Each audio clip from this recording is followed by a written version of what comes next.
people need to learn how our lives and our culture was established through homophobia, and getting out there and making yourself proud and standing up and being counted and showing people we are not to be afraid. We're not people to be afraid of.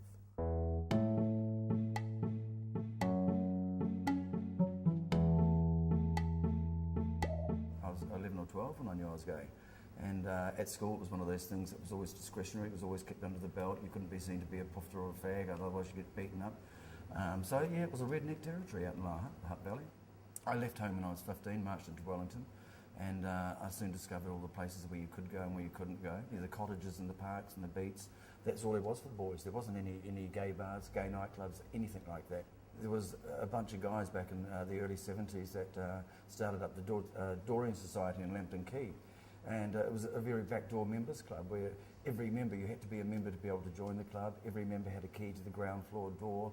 You would have to climb 3 flights of stairs and then knock on another door, and somebody would peek from behind a curtain and show you membership card, and they'd let you in, and it was great. It was fantastic. I can't remember exactly what the first one was for, but it was fundraising for children. And we just thought, what a great gimmick would be if we could pull off a stint and get away with it. So we came up with this dream idea of doing this false wedding of a bride and a bridesmaid and a groom and a best man, and going out and collecting funds for telethon as a wedding party. We collected on the train from all the passengers, and the guards took us through. There was no problem there whatsoever. Nobody really batted an eyelid. It was just this wedding party that was travelling on a train. And most of the groomsmen did all the talking, and the bridesmaids just stood and smiled and shook the tins, you know. You could go to jail for 7 years if you were caught having sex with another member of your own sex, like man-to-man sex. It was 7 years in jail. And that didn't change to 86. And I think that was part of it, was the threat of being caught. We collected all around the pubs in Palmerston as well. And then friends of ours dropped us out to the airport, and we flew back through Air New Zealand. I think it might have even been NAC in those days.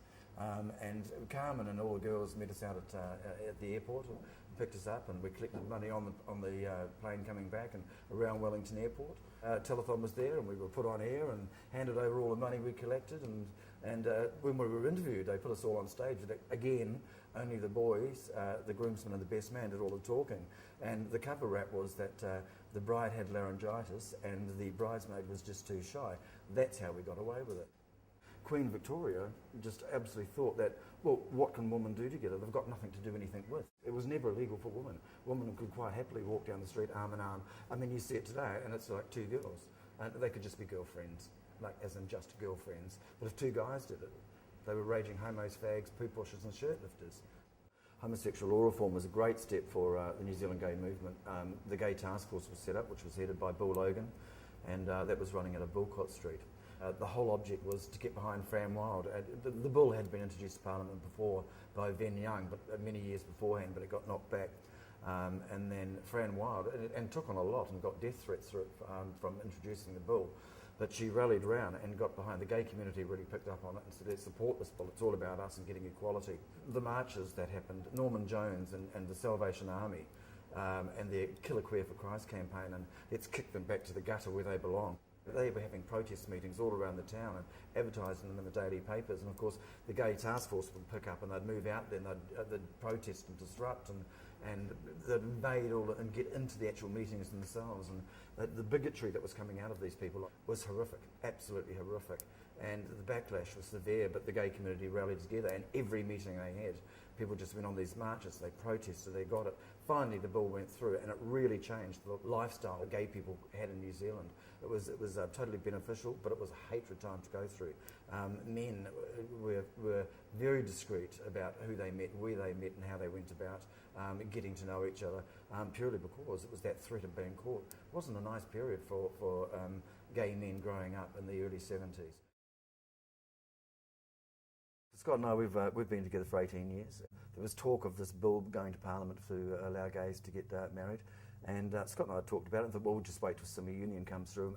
We'd just actually been in Melbourne in February of 2003 at my niece's wedding, and when we got back we had Pound the nightclub, and our security on the door actually said to us, there's this radio station doing this competition that's called My Bent Friend's Wedding, and they're going to send a gay couple to overseas somewhere to get legally married. And we'd like to enter you guys because we think you'd be the perfect couple. And we thought, well, if it was going to get us out there and get us into mainstream again and bring this to the attention of the public, we're pretty high-profile people by owning a gay nightclub, so stand up and be counted. Now, you've got to remember this is radio, they can't see you. So you've got to provide some form of entertainment to capture these people. So whether it be poem, whatever, we decided to do this little gimmick limerick. We went down to the warehouse and bought this like $2.50 cheesy Hawaiian ukulele music tape, you know, da-doing, da-doing, da-doing, and we wrote this poem, and it was, we based the poem on the fact that civil union hadn't come in, but it was very, very much debatable. So we wrote this poem called, we'd love to wed in New Zealand, it really would be fun. Instead we're off to Hawaii, our island in the sun. With golden sands and swaying palms, they'll welcome us with open arms. Get married here, that's okay. We don't mind that you are gay. In New Zealand there's still the stigma of homophobia, but it was changing, but we were just trying to speed up the process of that change and getting a little bit more acceptance. The day they announced it on radio, on air at 10:30 in the morning, we were zapped back to the hotel, champagne breakfast, then off to the studios to do an on-air interview, and then down to Partridge Jewellers in Laplanquay to do the wedding rings. The Saturday, we had to organise somebody to run the nightclub for us for a whole 7 days while we were away. And on the Sunday, we flew out to Hawaii. It was dynamic.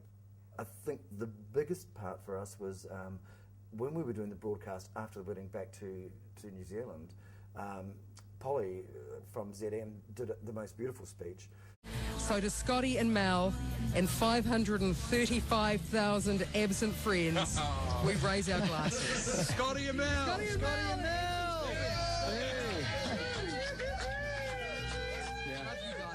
You could see the swing in society, how they'd changed, you know. We've got over 500,000 people out there backing this gay couple to get married. It was fantastic. For us, it was like the Nuremberg trials, seeing all these men dressed in black with black trousers, black boots and black T-shirts, and going down the street screaming, "Enough is enough, enough is enough." This was blatant homophobia.